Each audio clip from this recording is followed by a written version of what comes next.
సద్గుణమునందు జ్ఞానమును, జ్ఞానమునందు ఆశానిగ్రహమును, ఆశానిగ్రహమునందు సహనమును, సహనమునందు భక్తిని, భక్తి యందు సహోదర ప్రేమ, సహోదర ప్రేమ యందు దయ. వీటిని అలవర్చుకోవడానికి మనం ప్రయత్నం చేస్తూ ఉంటే దేవుని గురించినటువంటి అనుభవ జ్ఞానం, దేవుని గురించినటువంటి అనుభవ జ్ఞానం కలిగి మన పిలుపును, ఏర్పాటును మనం నిశ్చయం చేసుకోగలం. పరలోకి వెళ్ళిపోతావా, దేవునితో పాటు మా ఇంట్లో ముందు ఉంటావు అని అడిగితే డౌట్ ఫేస్ పెట్టవసరం లేదు. కన్ఫర్మ్గా చెప్పాలి, నేను నిత్యరాజ్యంలో ప్రవేశించాను.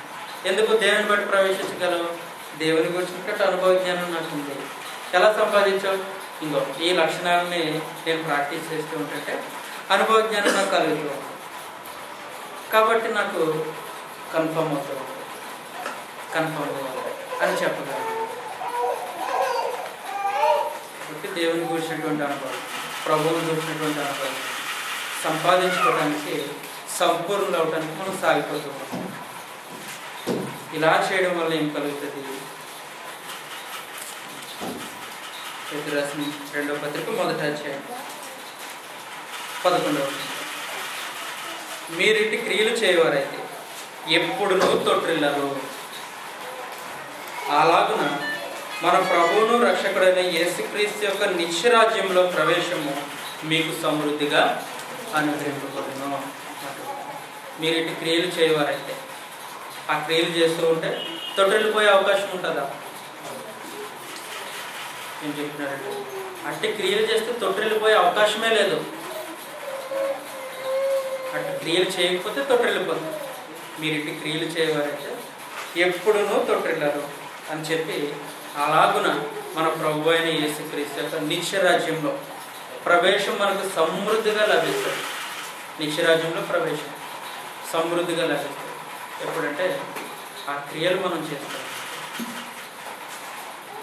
తొట్టిల్లిపోకుండా నిలవబడతాం, అనుభవ జ్ఞానాన్ని సంపాదించుకుంటాం, లోకంలో ఉన్నటువంటి భ్రష్టత్వం నుండి ఎప్పటికప్పుడు దూరంగా వస్తూ ఉంటాం, లోకంలో ఉన్న భ్రష్టత్వం నుండి వేరు చేయబడుతూ దైవ స్వభావంలో పాలువారవుతూ ఉంటాం.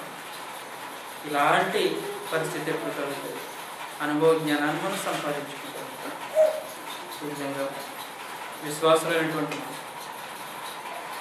దేవుని కుమారుని గురించినటువంటి అనుభవ జ్ఞానం, తండ్రి దేవుని గురించినటువంటి అనుభవ జ్ఞానం మనం సంపాదించుకుంటే నిత్యరాజ్యంలో ప్రవేశం మనకు సమృద్ధిగా కలుగుతుంది. మనం ఎల్లప్పుడూ ఈ యొక్క లక్షణాలను మన యొక్క జీవితంలో ఎప్పుడూ కలిగి ఉంటారు. కలిగి ఉండడం మాత్రమే కాకుండా వాటి యొక్క స్థాయిని పెంపొందించుకునే ప్రయత్నం చేసినట్లయితే నిత్యరాజ్యంలో మనం ప్రవేశిస్తాం.